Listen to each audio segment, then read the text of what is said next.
Hola, a continuación le vamos a contar una increíble pero cierta historia del gato Luna. He aquí la increíble historia pero cierta del gato Luna, al que de cuatro patas le faltaba una, de negro pelaje y mirada esmeralda. Media luna tenía dibujada en su espalda. Soñaba despierto. A veces maullaba, a un árbol se subía siempre que el viento soplaba. Solo tres patas tenía, pero agilidad le sobraba. El gato Luna caminaba, corría y hasta trepaba. El gato fue a saltar por encima de una tapia, pero tuvo tan mala suerte que al otro lado había 10 puercoespines.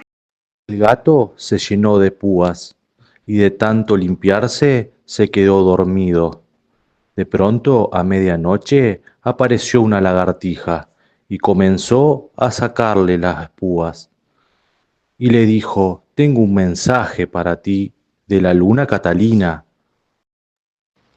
Desea poder escaparse con su amado el Sor Lorenzo, pero hoy es cuarto creciente y debe quedarse en el cielo. Sin embargo, tú podrías, le dijo la iguana, camuflarte entre las estrellas y una vez al mes hacerte pasar por ellas.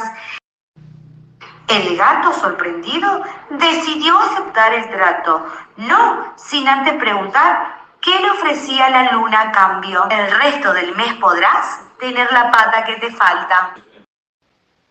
Atentos, que si en cuarto creciente mirás al cielo, verás que a la luna le salen orejas y pelo. Y si de día encontrás un gato negro de mirada esmeralda, quizás sea el gato Luna, al que de cuatro patas ya no le falta ninguna.